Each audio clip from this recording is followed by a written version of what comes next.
दिन मुझे संदेश मिल गया, लेकिन चिराग पासवान मुझे आश्वस्त करते रहे और उनके स्तर से भी धोखा हुआ। तो मैं मानता हूं कि मैंने किसी को धोखा नहीं दिया है।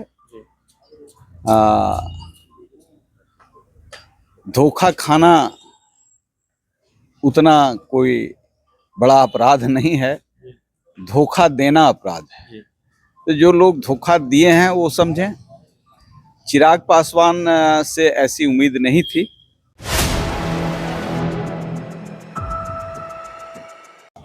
नमस्कार, आप देख रहे हैं 4 PM और मैं हूं अभिषेक मिश्रा। देखिए, इस वक्त हमारे साथ जहानाबाद के पूर्व सांसद डॉक्टर अरुण कुमार हैं। पहचान सिर्फ ये नहीं है कि जहानाबाद के पूर्व सांसद हैं, बल्कि बिहार की राजनीति के एक दिग्गज शख्सियत और चिराग पासवान की पार्टी के कद्दावर नेता भी हैं। अब हैं कि रहे हैं ये आगे पता चलेगा, लेकिन इस वक्त हम जहानाबाद के पूर्व सांसद डॉक्टर अरुण कुमार से बात करेंगे और बात इस विषय पर करेंगे। जहानाबाद लोकसभा सीट को लेकर बात करेंगे। बहुत हैरान करने वाली खबर आई, एनडीए में सीट बंटवारा हुआ। चिराग पासवान की पार्टी में 5 लोकसभा की सीटों की लिस्ट में जहानाबाद और नवादा का नाम न होना थोड़ी हैरान करती है। और फिर अरुण कुमार, जिनके बारे में ये माना जा रहा था कि हर हाल में जहानाबाद सीट से या फिर नवादा लोकसभा सीट से चुनाव लड़ेंगे और एनडीए की तरफ से आपकी पार्टी के खाते में वो सीट ही नहीं आई। हम ये जानना चाहते हैं, दर्शक ये जानना चाहते हैं और आपके समर्थक ये जानना चाहते हैं कि आपका अगला कदम क्या होगा।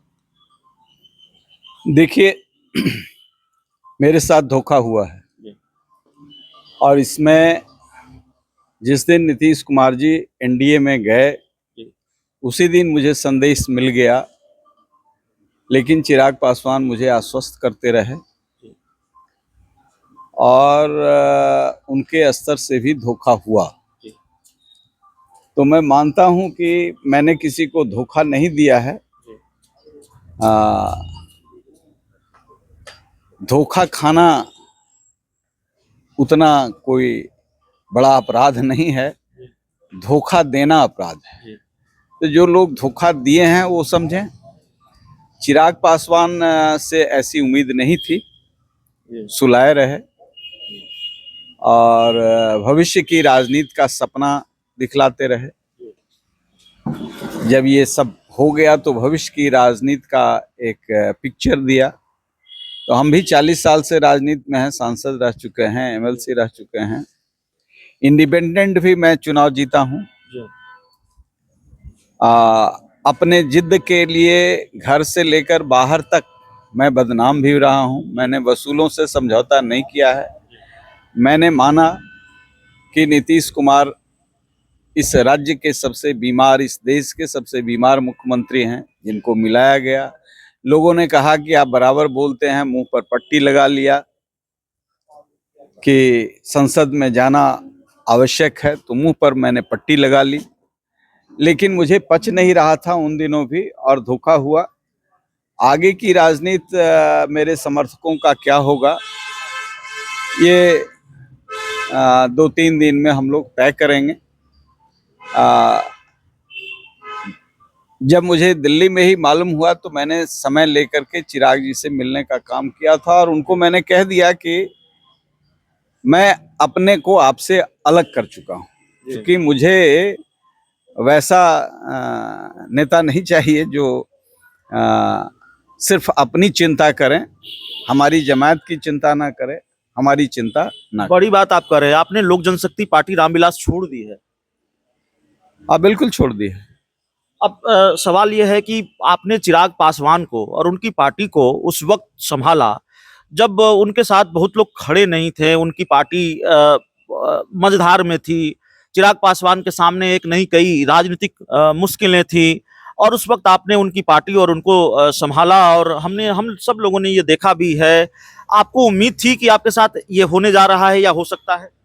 कभी नहीं, ये उम्मीद नहीं थी और मैं चिराग के खिलाफ आज भी नहीं हूँ, क्योंकि उन्होंने पिता तुल्य कहा, उन्होंने चाचा कहा, उन्होंने मेरा पैर छू करके आशीर्वाद लिया। तो मैं जिस पौधे को लगाता हूँ उसमें गर्म पानी नहीं डालता, जी। ये मेरी आदत है, मेरी गर्दन कट जाए तो कट जाए। बहुत दिन तक मैंने नीतीश कुमार को बिहार के मुख्यमंत्री बनाने में जी। बड़ी भूमिका का निर्वाह किया और चोर उचक्कों के चक्कर में आकर के उन्होंने मेरी गर्दन काटी तो बहुत दिन तक इस बल देता रहा। लेकिन 12 वर्ष जिस आदमी को बनाने में लगाया, 12 साल से उस व्यक्ति से संघर्ष कर रहा था। एक ही मोह और ममता मुझे है कि नरेंद्र मोदी के नेतृत्व में देश वाइब्रेंट हुआ है। जो नॉर्थ ईस्ट में परिवर्तन हुआ, जो कश्मीर में परिवर्तन हुआ, जो सीमाएं सुरक्षित हुई, जो दुनिया में गौरवशाली इतिहास का भारत, अशोक का भारत, चंद्रगुप्त का भारत, वो जब दिखने लगा तो ऐसी परिस्थिति में मैं वैसा कोई कदम नहीं उठाना चाहता हूं कि जिससे राष्ट्र की वाइब्रेंसी को कहीं कमजोरी मिले। नहीं, लेकिन हमारे पास जानकारी है, आप चाहे तो इसको खारिज कर सकते हैं, स्वीकार कर सकते हैं। आप हर हाल में जहानाबाद लोकसभा सीट से चुनाव लड़ने जा रहे हैं। बहुजन समाज पार्टी, मायावती की पार्टी, वो पार्टी हो सकती है जिसके टिकट पर आप वहां से चुनाव लड़ सकते हैं। ये कल की बात है जी। ये कल की बात है। ये यदि हमारे साथियों ने जो हमारे सुख दुख दर्द में 40 वर्ष से लगे हैं, जो दूसरी पीढ़ी भी हमारे साथ लगी है, यदि उनका निर्णय होगा तो कुछ निर्णय लिया जा सकता है, लेकिन अभी इस पर मेरी मुहर नहीं लगी। क्या आप ये मानते हैं कि चिराग पासवान ने नीतीश कुमार के सामने घुटने टेक दिए हैं, जिसको बैकफुट पर आना कहते हैं, सरेंडर कहते हैं, या समझौता कर लिया है? वो कहते रहे नीतीश कुमार से समझौता कभी नहीं होगा, लेकिन आपकी पार्टी के पोस्टरों पर अब नीतीश कुमार की तस्वीर ऊपर, आपकी पुरानी पार्टी के पोस्टरों पर, आपने तो छोड़ दी है उस पार्टी को, नीतीश कुमार की तस्वीर ऊपर और चिराग पासवान की तस्वीर नीचे। चिराग पासवान जो ये कहते रहे नीतीश कुमार की नीतियों का विरोध करते रहे, और उन्होंने फिर कहा कि नीतीश कुमार के एनडीए में आने से जीत का मार्जिन बढ़ जाएगा। पलटी सिर्फ नीतीश कुमार ने मारी कि पलटी चिराग पासवान ने भी मारी? सब कुछ दीवार पर मोटे अक्षरों में लिखा हुआ है, लोग पढ़ रहा है। तो देखिए, इस वक्त हमारे साथ जहानाबाद के पूर्व सांसद डॉक्टर अरुण कुमार थे।